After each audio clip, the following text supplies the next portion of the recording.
Hello guys, good afternoon. So this is Teacher Seppi. A lot of mothers and also some of the test takers are requesting for me to produce this kind of video. So ayun, for today, for this video, I'm going to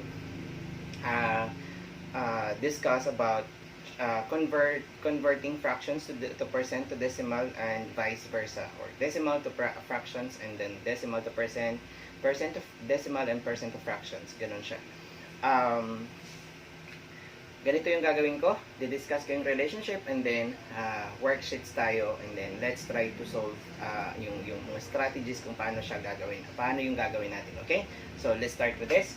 As you can see here on the board, we have here 1/4 as fraction, and then we have 45% as 45 for the percent, and 0.63 or 63 hundredths in decimal. Okay, so ganito yung gagawin natin. Paano natin i-change si fraction, si 1/4 into percent? Okay, so unang-una, meron tayong dalawang process dito kung paano mag-change kay fraction to percent. Okay, so ito yung anahin ninyo. Dalawa yung process natin. First, gagawin ko muna yung una. Kasi si percent, per means for every, and then cent means 100. So that's we say for every 100. Okay, so for every 100. Now, si fraction 1/4, yung isang method, pwede natin siyang gawin nating 100 yung denominator. So i-multiply lang natin na sa certain number. Okay, so what is the number that we're going to multiply with 4 to make it 100. So we say that is 25, okay? And then what you have multiplied here must also be multiplied here in the numerator, so 25. So this 1 times 25, that's 25. And this one, 4 times 25, that is 100. Now, as I've said, this one is percent or per 100 or for every 100. We already have 25 for every 100, okay? Percent, okay? So we say, this one is 25%. Okay? Ganun lang siya. Okay? So, nakita nyo na. Now, how about changing it to decimal? How do we change this to decimal? Pag decimal naman, pag naka-percent na tayo, okay? Oh, another way pala. Another way. I'm sorry. Sige. Pag naka-decimal, pag naka-percentage na tayo, 25% to decimal, and understood, pag whole numbers, andito yung decimal natin to the rightmost. Okay? So, decimal natin nandito. So, pag decimal, i-move lang natin ng dalawang beses si percent to the left. Okay? And then, 1, 2. So, andito na yung decimal natin. So, mag-add tayo ng 0 dito. So, magiging 0.25 na siya. Okay? Another way. Si 1/4, paano natin siya i-change into decimal or percent? Okay, 1/4, 1 divided by 4 is just the same as saying as that, okay? Now, 1 divided by 4 cannot be, so we just have to add decimal here and then 0, and then 0 and then straight decimal.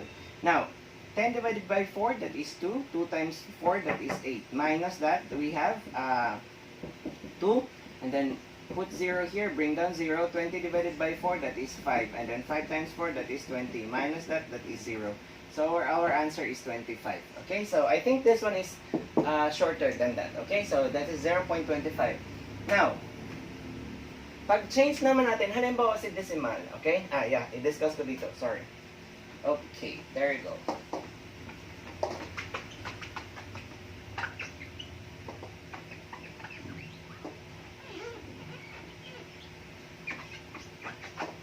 Next. So 45%, paano natin siya i-change into decimal? Again, andito yung decimal place natin kasi whole number siya, 1, 2. So magiging 45, 1, 2. So decimal is here and then you just add 0 there. Okay, ganun lang siya. Now, si percent naman to fraction. Percent to fraction. Paano natin siya kasi we say percent. We just have to work it backward. Here is 25 over 100. We just have to work it backward. Kanina, pinagano natin 25%. Okay? So, tanggalin natin yung percent sign. Lagay natin si 45 and over 100. Okay? Over 100. Now, ganun lang siya. 45 over 100. Pabalik. Diba? Kanina, 25 over 100 is 25%. So, it's here. So, 45%, so 45 over 100. Now, may common pa ba si 45 at saka si 100? Yes, meron po, by 5. So, we have to divide it by 5. We have to always put our answer in simplest form. Although this one is correct, but we have to put the answers in simplest form. Okay, so this one. What you have divided in the numerator must also be a divisor in the denominator. So, 45 divided by 5, that is 9. And then 100 divided by 5, that is 20. So, ito na yung fraction natin form of that. Okay? So, there you go. Now, may ano tayo dito? Decimal 0.63, as I've said. Pag i-change siya sa percentage, we say 63%. Okay? We just move 2 decimal places. Pag dito, 2 decimal places to the right. Kasi kanina, to the left tayo. From percent to decimal, we just have to put the decimal or move decimal place to the left twice. Okay? So, ganito na siya. So, the other side, pag decimal naman, move lang natin, balik siya sa right.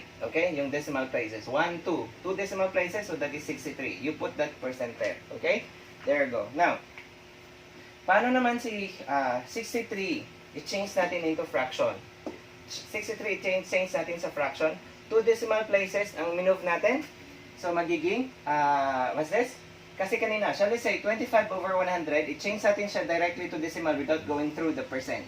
Okay, so ilang zeros tayo meron dito sa 100? Dalawa. So, that's the number of times, and the decimal place is here, at the right, always, whole number, okay? So, ilang zeros tayo? Dalawa. So, dalawa lang natin, dalawang beses natin i-move yung decimal places, okay, to the left. That's why 0.25 ang sagot dyan, okay? The same as the percent here. Now, that is only true. The movement of decimal places from fraction to decimal is just true for denominators with zeros, okay? Like 100, 10, 1,000, like that. Pero pag iba na, you have to divide it, okay? There you go. Next one. Here, kasi, 25 over 100 is 0.25. Dalawang places tayo nag-move to the left. Ibalik natin siya. Okay? So, decimal naman. Decimal to fraction, paano siya? So, ibalik natin siya to the right. Okay? So, this one, moving this one back to the right, to decimal places. So, we say 63. And then, anong divisor natin? 100. Okay? Meron bang common si 63 at 100? Wala na po kasi si 63 is odd number and then 100 is an even number. Okay? So, ganun lang po siya. Now, let's try some worksheets like fraction to percent, fraction to decimal, and then percent to fraction, percent to decimal, decimal to percent, decimal to fraction. Okay? Meron tayo ditong fractions. I-change natin siya percent muna. Okay? Change natin ng percent. Now, here, as I told you earlier, now 2 siya. Basta, as long as yung denominators natin, 2, 5, 10, 20, 25, 50, and 100, pag ganun siya, laging gawin natin 100 yung denominator. Okay? So, ganun lang siya. Pag ganun yung denominators natin. So, this one, how do we change this one into the 100? Okay? So, gawin natin 100 to, i-multiply natin into 50, right? What you have multiplied here must also be multiplied here. That's also 50. So, 5 times 50, that is 250 over 2 times 50, that's 100.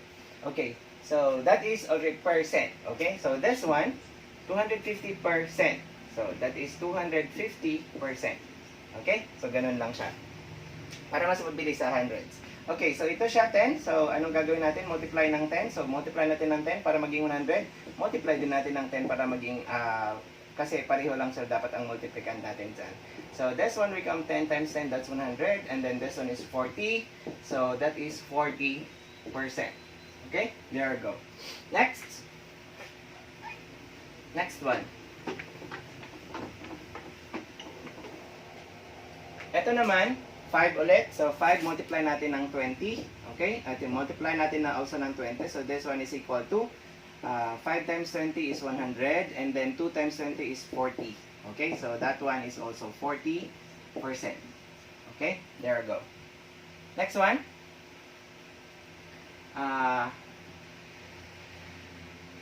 Okay. So, paano pag yung factors natin hindi siya 2, 5, 10, 20, 25, 50, and 100. So, paano siya? So, ang gagawin natin, i-divide na lang natin siya. Okay? So, divide natin 1 divided by 3.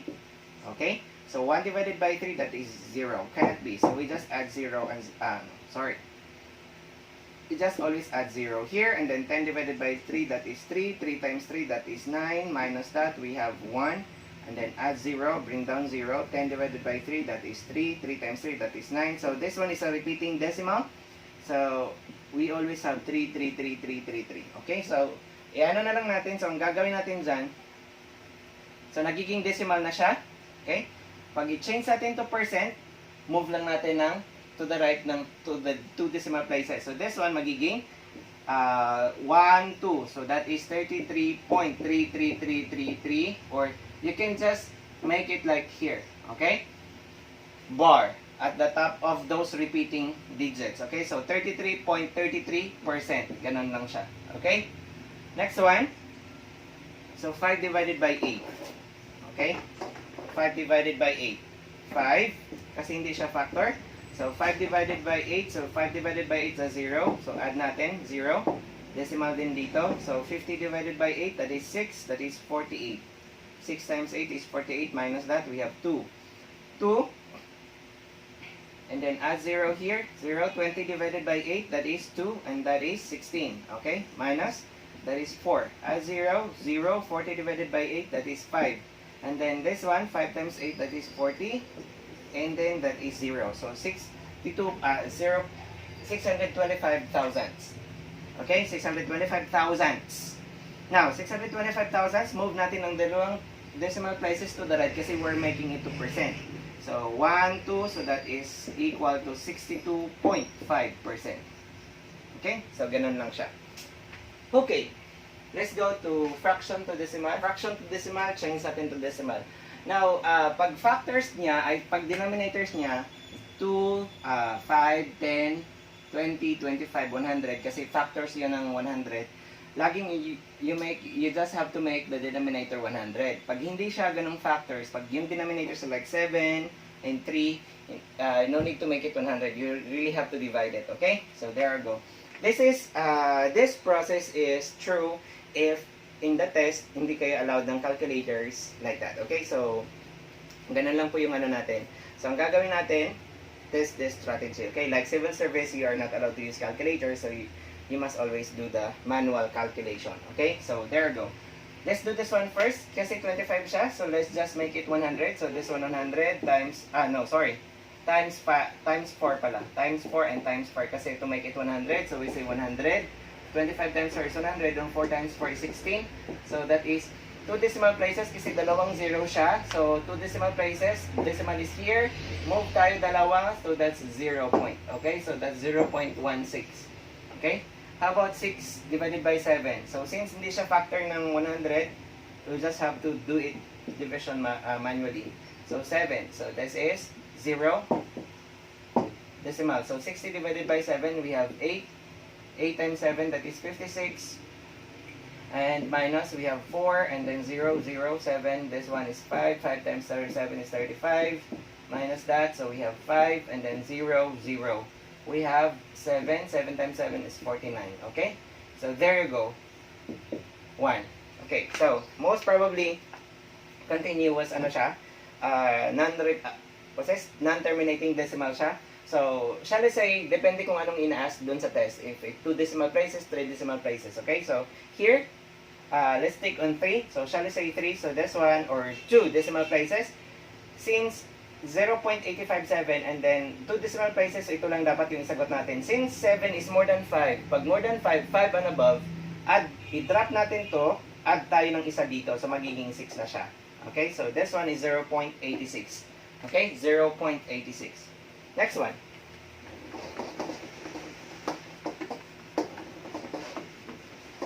Next one. 2 over 5. So, multiply natin kasi 5 siya. So, multiply natin ng 20. Multiply ng 20. So, this one is equal to 2 times 20 is 40. And then, over 100. Okay, 2 decimal places. Dito lang yung decimal natin. Move tayo to the left. So, we say 1, 2. So, that's 0.40 or 0.4. Pareho lang yan sila.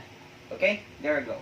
Next one, 10 muna tayo. So, this one multiplied with 10, multiply with 10. So, this one is 70 over 100. 2 decimal places to the left. 1, 2, that is 0.70 or 0.7. Okay, 0.7. Next one, 1 divided by 3. Okay, so 1 divided by 3 is 0. So, put decimal and 0 there. 10 divided by 3, that is Decimal also here, 3. 3 times 3, that is 9. And then minus, this is 1. 0 ulit. So we have 3. So this one is a repeating decimal. So 3, 3, 3. Two decimal decimal pala tayo. So this one, we just can say that 0.33, we can have just the bar there over kasi repeating siya. Pag repeating lang siya, true. Okay? So pagbabar natin.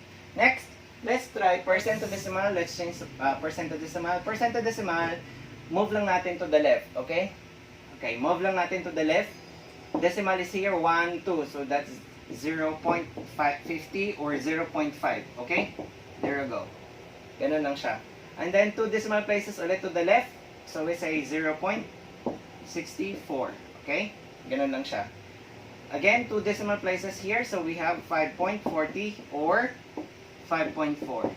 Okay? Ganun lang siya.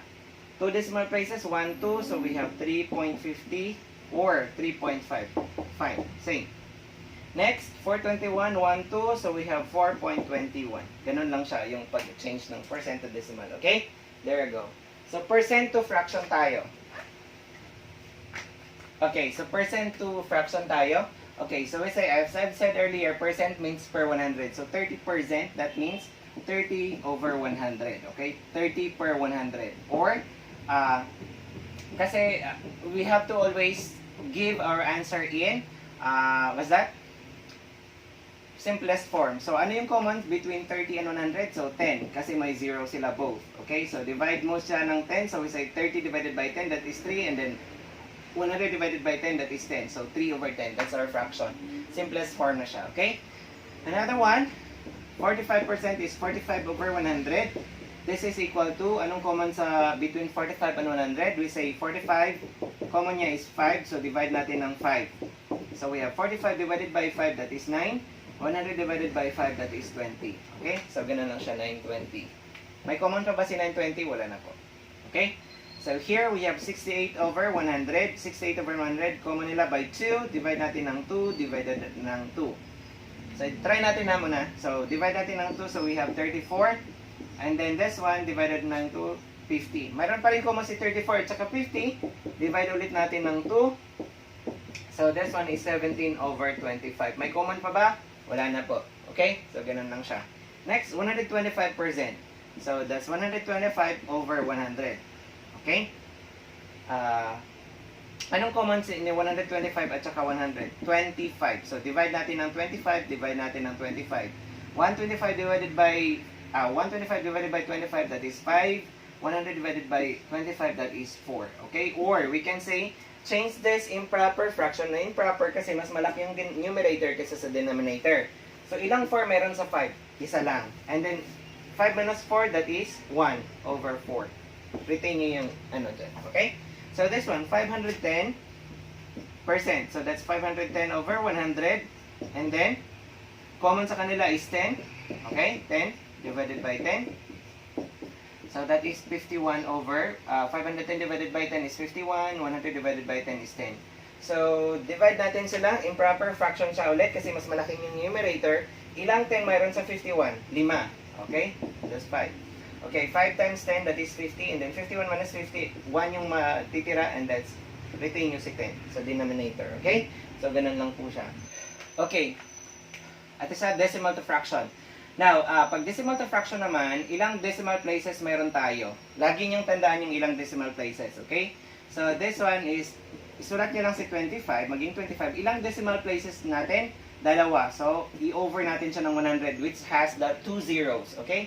Yung decimal places, number of decimal places, that is also the number of zeros there, okay? So, 25 over 100 na siya.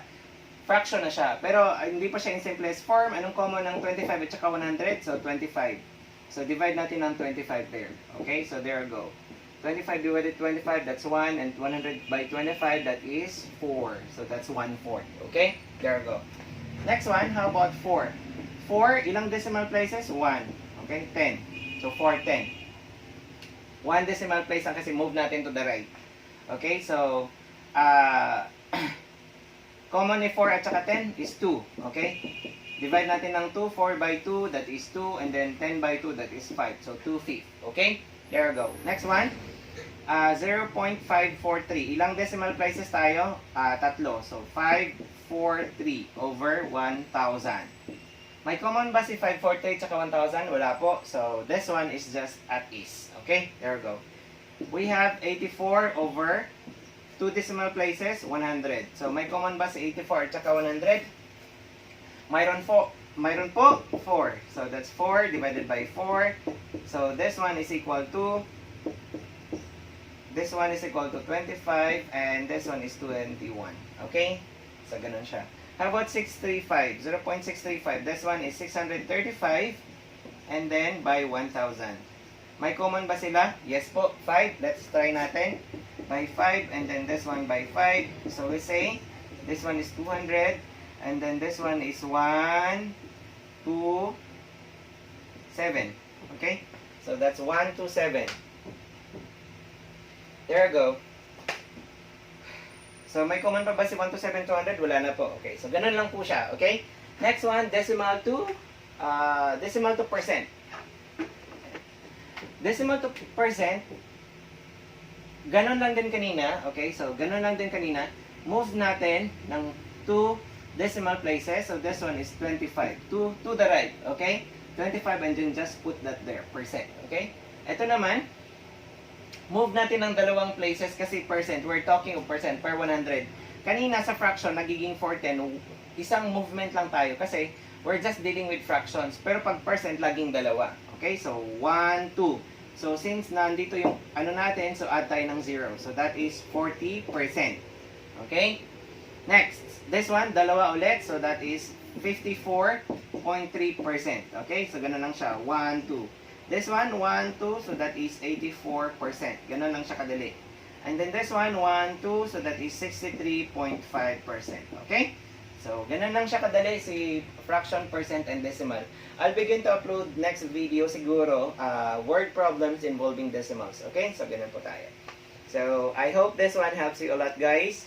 And please don't forget to subscribe and tick that thumbs up if you like this video. And then also that bell button. Please tick that bell icon for notifications of my future video. Okay, so this is Teacher Seppi. And have a great day. And stay safe po tayo. God bless. God bless.